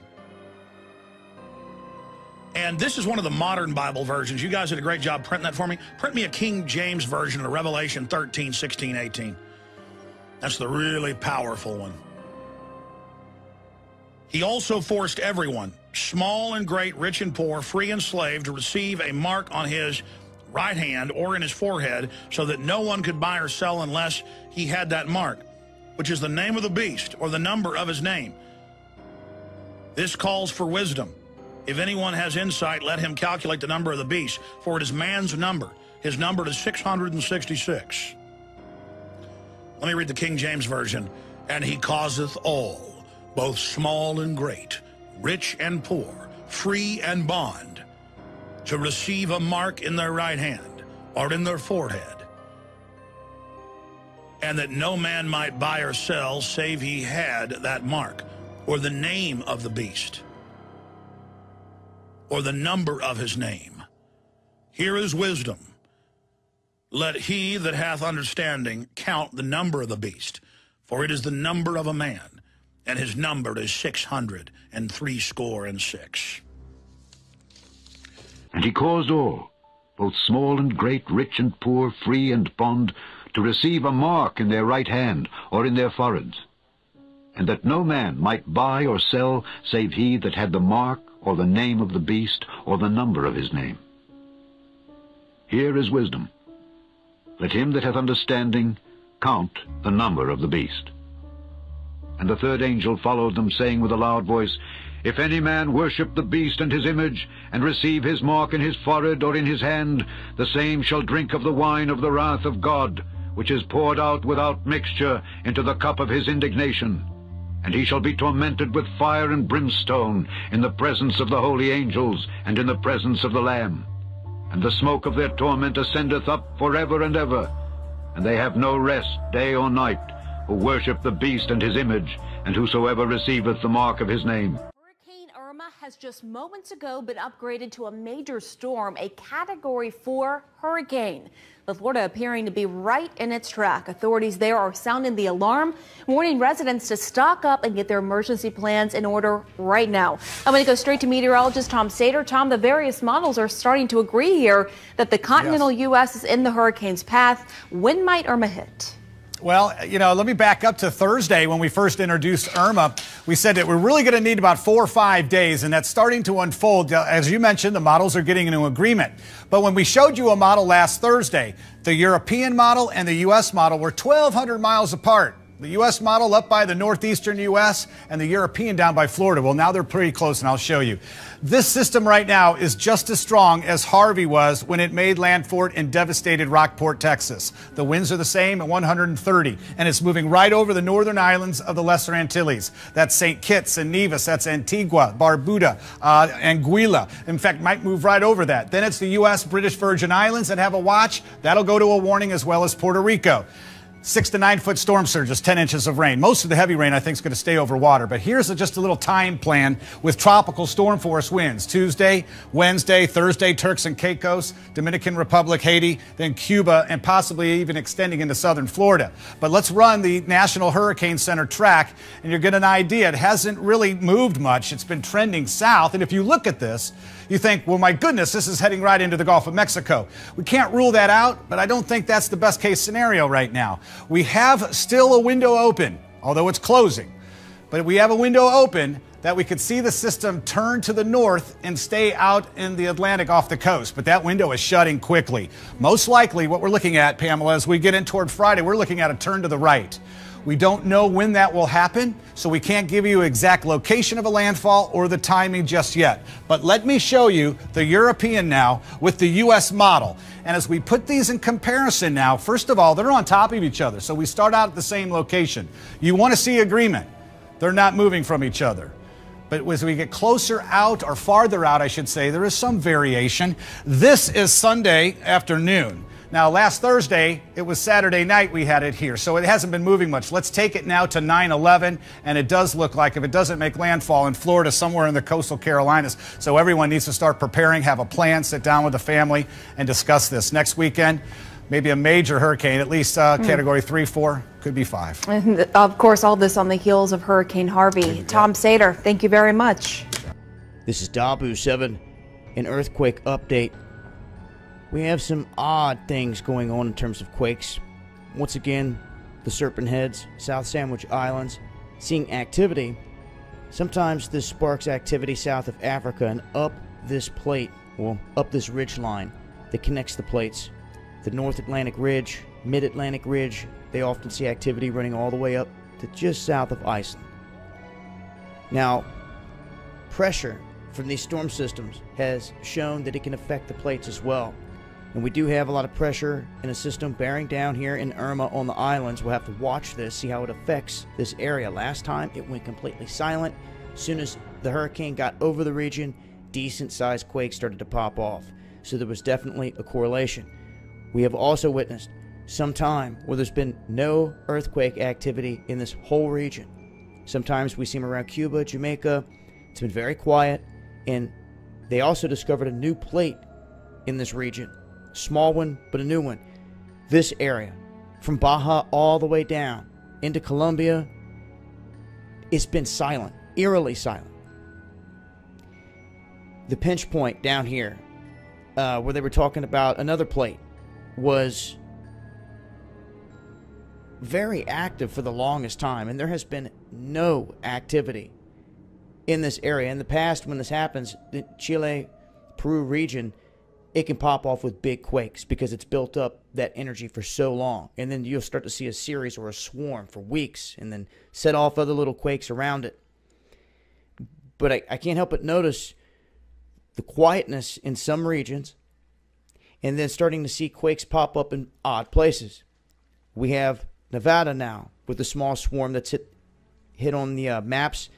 But I think the most interesting swarm right now is in Idaho. I want folks to remember the last swarm around Yellowstone was to the northwest, and it was very active, and it was starting to march toward the caldera a little bit, but it stopped.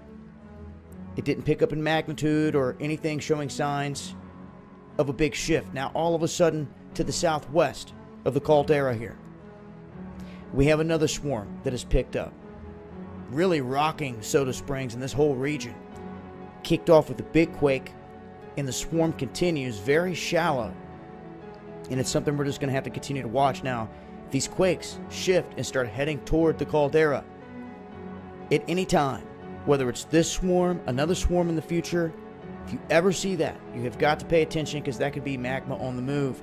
We witnessed that in Africa a few years ago, and I called it as it was marching its way toward the top of a volcano. It was going right toward it. It was like, man, another hour, it hits the top of that, it's going to blow, and it did. Well, throughout history, massive volcanic eruptions have had damaging effects to our planet and its people. Well, scientists at NASA are now trying to prevent future events, which they say may just be the only way to save the human race. RT's Trinity Chavez explains.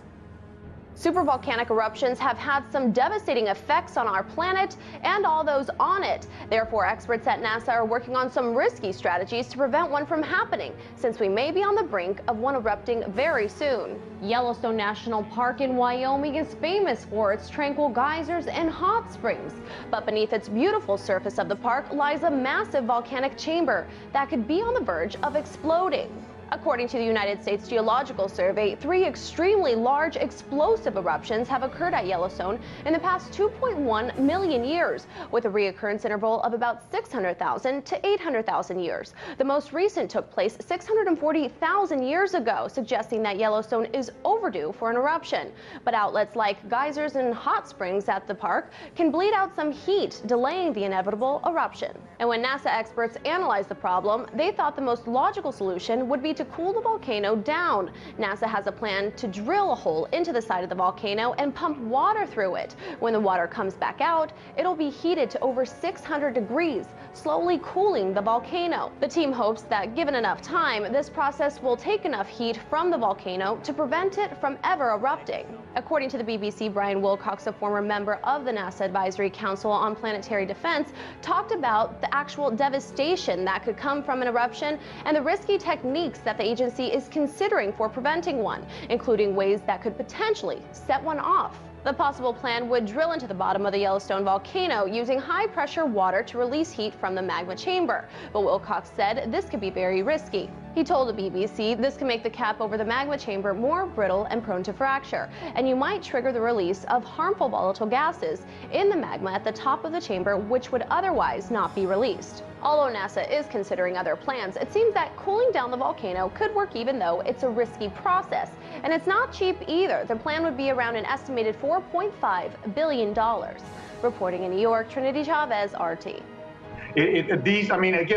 These don't hit a place like the United States this solid very often. And when they do, it usually is a sign that there's going to be big changes. By the way, you're not into mumbo jumbo. Your chart's been proven some of the most accurate out there, dealing with even not just demographics, but sunspots. And even the ancients knew this. No one really knows how it works. It's not mumbo jumbo. It's really something's going on. What is it with the sunspots? Let's continue down this line. Well, sunspots are a real thing. They go up and down in approximate 10-year cycles, but they can vary from 8 to 13. A guy named Ned Davis had a 10-year decennial cycle for many decades, and it worked. The first 2 to 3 years of every decade saw recessions and stock crashes, early 60s, early 70s, early 80s, early 90s, early 2000s. And then it wasn't there an eclipse the day Christ was killed? Yes, right, the day. They did finally document that, and also the key turning point in the Revolutionary War for George Washington. And they said, they've been losing everything, and they said, we think this is providence. Now I'm getting freaked out because, I was thinking, because they confirmed through the Roman historians that it was true, and through Josephus, the Jewish historian, but then now with computer maps, they know the day they hung Christ high on Golgotha, they got really freaked out because, boom, total eclipse right over Christ hanging. Can you imagine? Divisions in American society were somewhat shunted to the sidelines on Monday as millions of onlookers turned their eyes to the skies for a rare coast-to-coast solar eclipse. But for some, politics still overshadowed the celestial spectacular.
Well, actually, let me comment on the eclipse real quick. I've got a good friend in London, a guy that came up to me in a presentation and said, you know, the last time we had an eclipse like this that was this strong, total eclipse, and cut right across, all the way across the United States, because eclipses don't hit everywhere, they hit in specific areas. He said, this happened at the beginning of the Civil War. I also look back, the last one like this also happened in 1918 when we had this big influenza pandemic and stuff that killed like tons of people and affected 25%. Well, I was about to say, they made fun of me this week saying that generally these are a lot of times are seen as harbingers of war, doom, calamity.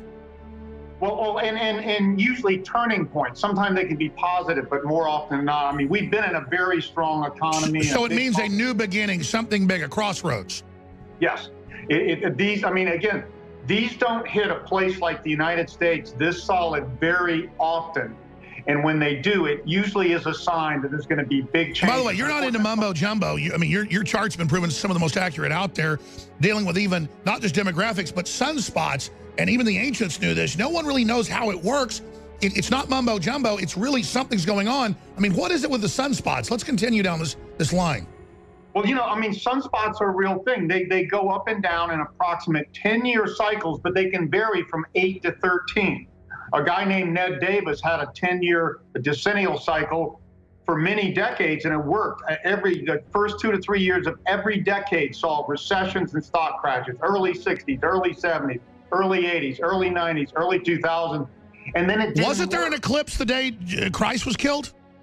Yes, right, the day. They did finally document that. And also the key turning point in the Revolutionary War for George Washington. And they said, well, they've been losing everything, and they said, we think this is providence. Now I'm getting freaked out. Because, I mean, I was thinking, because they confirmed through the Roman historians that it was true, and through Josephus, the Jewish historian, but then now with computer maps, they know the day they hung Christ high on Golgotha, they got really freaked out, because boom, total eclipse right over Christ hanging. Can you imagine? And they said the skies got dark. So, I mean, this sort of stuff, again, people think, you know, sunspots, look, they go up and down. The biggest correlate, if you look at the economy, regardless of anything I say about demographics and other trends and cycles, we get a recession about every 10 years. Sometimes it's 8, sometimes it's 11. That's the sunspot 2008, cycle. Yeah.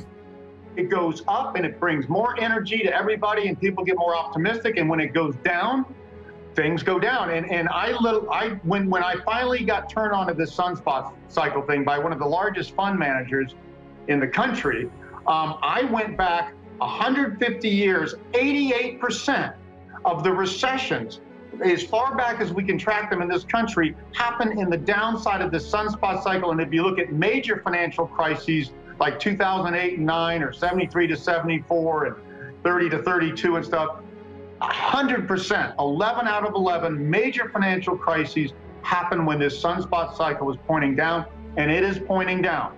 And demographic cycles are pointing down. Geopolitical cycles have been pointing down since 9/11. I tracked those back 200 years. And now, this is a great chart. We have, in addition to the kind of whole debt deleveraging and bubbles bursting I've talked about, and bubbles always burst. There's zero exceptions. Well, I'll tell you what's scary. Ron Paul agrees with you. That's what I said earlier, because he says it's not Trump's fault. He's doing a lot of good stuff to try to get the economy going. But he's saying, he says we're overdue. As he called it himself.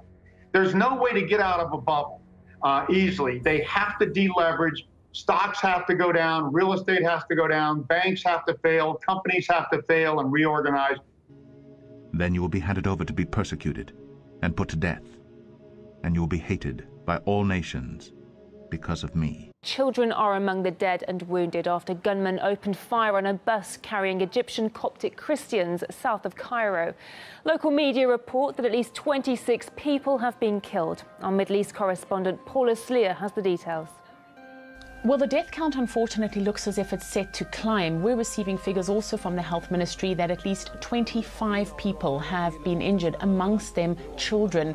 Ambulances are at the scene where security forces have set up a perimeter around the incident, and they are ferrying the injured to nearby hospitals. We understand from eyewitnesses that the bus was heading towards an ancient monastery in the Egyptian city of Minya, which is around 220 kilometers south of Cairo. Eyewitnesses say that there were anywhere between 8 and a dozen masked gunmen wearing military uniform who stopped the bus and immediately started firing at passengers on board. What is interesting is that 2 days ago there was a warning issued by the American Embassy in Cairo that a terror attack was imminent. This comes on the eve of Ramadan. As of yet, there has been no claim of responsibility, but certainly the situation in Egypt has been volatile for a long time, and the roughly 10% of the population's Egyptian Christian Copts have been targeted in the past. You remember that last month there was a twin suicide bombing in the cities of Tanta and Alexandria. Those were claimed by Islamic State, and they left more than 44 people dead and more than 100 injured. Now, last month's attacks did see the Egyptian president call for a 3-month state of emergency that would be across the nation, and this was to try and deal with the increasing threat by Islamic militants. But for some time now, the country's Christian minority has said that they feel unsafe and they feel that the government is not doing enough to protect them. Are you serious? Are you serious? Microchips, the mark of the beast. 666. The RFID microchip. We've been talking about this for a while, and I realize the technology is even advancing. But there's a Wisconsin company that is ready to install this rice-sized RFID microchip into their employees. Matter of fact, this Wisconsin technology company is offering its employees a microchip implant that can be used to scan into the building and purchase even food at work. The whole agenda is to create a one world government. A new world order. Where everybody has an RFID chip implanted in them. All money is to be in those chips, right? There'll be no more cash. And this is giving me straight from Rockefeller himself. This is what they want to accomplish. And all money will be in your chips. And so instead of having cash, anytime you have money in your chip, they can take out whatever they want to take out whenever they want to. If they say you owe us this much money in taxes, they just deduct it out of your chip digitally. Total control. Total control. And if you're like me or you, and you're protesting what they're doing, they can just turn off your chip. And you have nothing. You can't buy food. You can't do anything. It's total control of the people. And that chip's connected to a database that has your purchasing records, what you do, what everything, you sell. Everything is in there, you know? And so they want a one world government. A new world order. Controlled by them. Everybody being chipped. All your money in those chips. Controlled by them. Everybody being chipped. All your money in those chips. Everybody being chipped. All your money in those. We interrupt our regularly scheduled programming of Mocking the Liberal Lunatics and Exposing the Fake News to bring you this important news bulletin about new censorship policies that are rolling out and being implemented on YouTube that have affected and will continue to affect not only my channel, but every channel that dares to tell the truth. As this Gizmodo article explains, YouTube has a new naughty corner for controversial religious and, quote, supremacist videos. Well, what does that mean, you ask? YouTube has clarified how it plans to handle videos that don't violate any of its policies, but still contain, quote, offensive religious and supremacist content. They're going to hide them and make sure that they can't make any money. In a blog post today, YouTube provided a better sense of what that stance entails. Now, when YouTube decides a flagged video doesn't break content policy, but still contains controversial religious or, quote, supremacist content, the video will be put in a limited state. Here, the video will exist in a sort of limbo where it won't be recommended or monetized It also won't be included in the suggested videos or allowed to have comments or likes on it. Hey Faith family, it's Brother Mario. I wanted to go ahead and make this video here to show you all the new censorship that's taking place here on YouTube. It's absolutely crazy. You'll see this in a moment. But now officially they have the limbo state in operation. They've selected their first video to put in this virtual prison of censorship that YouTube has created for videos that they're going to be considering to be controversial. And just a heads up, a lot of my views are controversial according to YouTube's algorithm and their system and their ideologies. But anyways, check this out, guys. I don't know if you really know or are up to speed with what's going on, but there's some major censorship that's taking place on YouTube. YouTube is owned by Google, and Google has really been implementing this type of censorship. I did many videos on it, but check this out here. Now, they selected this video by American Renaissance, an alt-right, I guess you could say pro-white heritage YouTube channel. I don't find them to be hateful, although I don't agree with all their views or really care that much. I'm more into the gospel, and I think there's a way more important thing you can be studying, but I do believe in free speech. I do believe that they should have the platform available to them. I didn't see anything, advocating any type of terrorism or any type of super hatred. You can always argue their, their points of views and their interpretation of certain data and stuff like that. But that's the beauty of a free society. But not today. With Google, who owns the monopoly on information when it comes to the internet, this is what we're going to be facing in the future, where certain ideologies that the elite don't deem, acceptable, are basically going to be put in this limbo state. So let me show you what this looks like here. So here's the video that they first selected to do this. So now, if I hyperlink out, I'm immediately going to get this page over here that shows up. Now I'm getting a warning. So the following content has been identified by YouTube community as inappropriate or offensive to some audiences.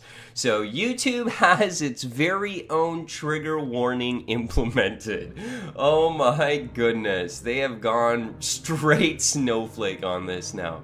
Oh my, I'm sorry. But anyway, so here is the new trigger warning, which actually will probably discourage people. I know how the internet works a little bit. When you just look at certain stats, even as a YouTuber, you're gonna see that when you make people, you instruct them to make another click, not all of them actually follow through on that. Some actually give up. It'll like discourage them and they move on.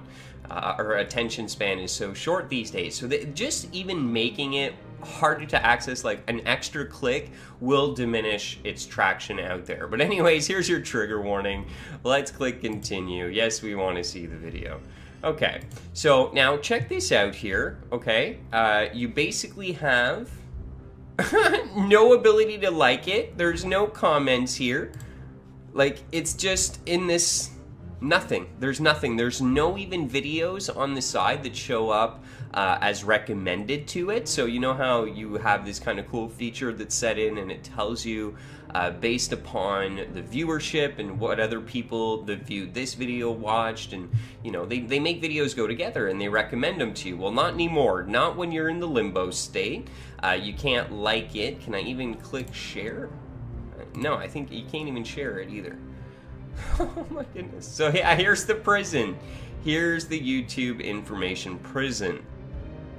At that time, many will turn away from the faith and will betray and hate each other. And many false prophets will appear and deceive many people. Because of the increase of wickedness, the love of most will grow cold. But he who stands firm to the end will be saved. And this gospel of the kingdom will be preached in the whole world as a testimony to all nations, and then the end will come. So when you see standing in the holy place the abomination that causes desolation spoken of through the prophet Daniel, let the reader understand. Then let those who are in Judea flee to the mountains. Let no one on the roof of his house go down to take anything out of the house. Let no one in the field go back to get his cloak. How dreadful it will be in those days for pregnant women and nursing mothers. Pray that your flight will not take place in winter or on the Sabbath, for then there will be great distress, unequaled from the beginning of the world until now, and never to be equaled again.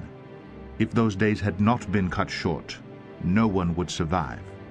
But for the sake of the elect, those days will be shortened. At that time, if anyone says to you, "Look, here is the Christ," or "There he is," do not believe it. For false Christs and false prophets will appear and perform great signs and miracles to deceive even the elect, if that were possible. See, I have told you ahead of time. Hey y'all, how y'all doing? Brandon T. Jackson here. On a serious note, I just want to say to everybody that have an ear, let them hear. The one that knows what's going on, have an ear. You can hear. This is an alarm.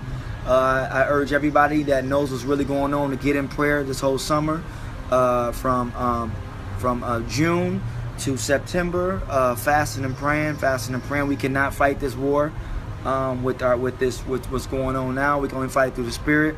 So everybody that understands what's really going on, call out some dates: July 17th, September 23rd. Through that area, it's a year of Jubilee. We're going into a Jubilee, so you know something's about to go down, and I just want y'all to fast and pray. The people that know what's really happening, fast and pray, fast and pray, fast and pray. You cannot fight this through marching. You cannot fight this through melanin. You cannot fight this through whatever. You have to fight this in the Spirit. You have to fight it in the Spirit. There's something going down. Make sure y'all know, fast and pray, fast and pray. That's the only way it's going to happen. Thank you for watching Up TV. If you like this video and would love to see more, check out these great videos here, and don't forget to subscribe to Up TV and Up TV 2 for even more great videos.